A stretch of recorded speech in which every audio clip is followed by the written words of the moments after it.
Dr. Oz, who hangs out with Marina Abramovich and who has received $120,000 from the Israeli lobby, promotes implantable chips and transgenderism. Do you remember when your parents thought you were a boy? A little bit. Talk to me about that a little bit.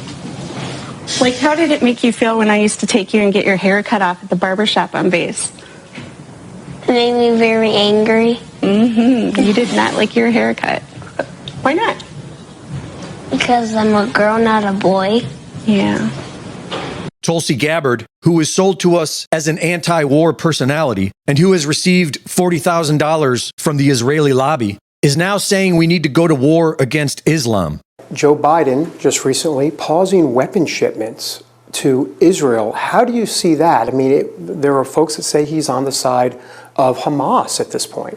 He is acting out of fear, which is why he has failed, like previous administrations before him, to wage this counter-ideological warfare against this Islamist ideology whose goal is to establish Islamic rule over the entire world, even with what's happening in our college campuses, even knowing that this is Hamas, Al-Qaeda, ISIS, this is their objective. He refuses to call it out for what it is because he's afraid of being called an Islamophobe.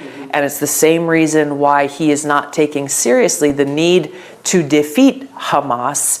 Incoming Senate Majority Leader John Thune, who has received $460,000 from the Israeli lobby, is warning that the International Criminal Court may become a threat to the U.S. Now you have the International Criminal Court, or the ICC, and its prosecutor pursuing warrants against Israeli officials. That is outrageous, and it is unlawful. The ICC rogue actions are a threat to our ally Israel, and left unchecked, it could pose a threat to America in the future. So to our allies in Israel and to the Jewish people around the world, my message to you is this: reinforcements are on the way. If you were wondering why the new Trump administration is looking more like Israel first than America first, according to Howard Lutnick, Donald Trump's son-in-law, Jared Kushner, has been advising him on how to staff the administration. So you're the co-chair of the Trump transition team, is that right? That's correct. So in the first Trump administration, a lot of lobbyists got appointed to prominent cabinet positions. Mark Esper, defense secretary, for example, was the top lobbyist at Raytheon, lots of other examples. Is that a philosophy that you would want to see perpetuated in a second Trump administration? Would it differ? What's the status of that? No lobbyists are part of the transition. So I don't think so at all. I think we have the greatest group of potential, people who want to serve that you've ever seen. We have the leaders of America. So no lobbyists in a second Trump administration? I would not expect people who are lobbyists to be a material part. You can't say none. It's 4,000 people joining, so that's a silly thing. Senior level cabinet positions, let's say. I don't think so. Is Jared Kushner coming back? I don't comment on people. I told you that's not it, but Jared Kushner is a big help to me.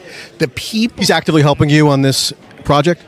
He is absolutely actively helping me because everybody's helping me. J.D. Vance is helping me. Everybody's helping find the most talented people they have. Jared Kushner is a longtime family friend of Benjamin Netanyahu. The Kushner family, like the Trump family, are in the real estate business, and the Kushners have been doing business in Israel for years. Earlier this year, Jared spoke of Gaza's valuable waterfront property. There are real fears on the part of Arabs, and I'm sure you talk to a lot of them, who think once Gazans leave Gaza, Netanyahu's never going to let them back in. Maybe, but I'm not sure there's much left of Gaza at this point. So, if you think about even the construct, Gaza was not really a historical precedent, right? It was the result of a war. Borders are changed historically over time. And so my sense is I would say, how do we deal with the terror threat that is there so that it cannot be a threat to Israel or to Egypt, right? I think that both sides are spending a fortune on military. I think neither side really wants to have, a terrorist organization enclaved right between them. Gaza's waterfront property, it could be very valuable.